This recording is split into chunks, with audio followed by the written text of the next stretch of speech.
Hi friends, இன்றைக்கி 50 days detox சேலஞ்சோட டே 7. இன்றைக்கி நான் எடுக்க போகிற ஜூஸ் வந்து பார்த்திங்கன்னா ஃபுல் க்ரீன் லோடட் ஜூஸு. இதில் வந்து பார்த்திங்கன்னா செலரி எடுத்திருக்கேன், அதுக்கப்புறம் வந்து லெட்டஸு, அதுக்கப்புறம் வந்து ஒரு இங்கிலீஷ் குக்கும்பர், ஃப்ரெஷ் டர்மரிக் கிடச்சிது அதையும் எடுத்திருக்கேன், அதுக்கப்புறம் கறி லீவ்ஸ் எப்பொழுதும் போல், அப்புறம் கொஞ்சம் லெமன்.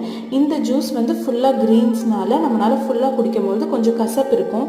இந்த செலரியில் கொஞ்சம் கசப்பு இருக்குது, அதனால லெமன் ஜூஸும் பெப்பர் அண்ட் சால்ட் வந்து ஆட் பண்ணி இந்த ஜூஸை நான் எடுத்துக்க போகிறேன். நம்ம எல்லா டீடாக்ஸ் ட்ரிங்க்கும் வந்து குடிக்கிறதுக்கு முன்னாடி கண்டிப்பாக ஒரு 15 to 20 மினிட்ஸ்க்கு முன்னாடி நம்ம வாட்டர் குடிச்சிருக்கணும். வாட்டர் குடிச்சிட்டு தான் நம்ம இந்த டீடாக்ஸ் ட்ரிங்க் வந்து எதுனாலும் குடிக்கணும். ஃபஸ்ட்டு நம்ம எம்டி ஸ்டொமக்கில் குடிக்க வேண்டியது வாட்டரு, அதுக்கப்புறம் தான் டீடாக்ஸ் ட்ரிங்க்கு. இந்த ஜூஸில் மட்டும் சால்ட் அண்ட் பெப்பர் ஆட் பண்ணியிருக்கேன், ஸோ அது வந்து டேஸ்ட் கொஞ்சம் நல்லா இருக்கும்னு.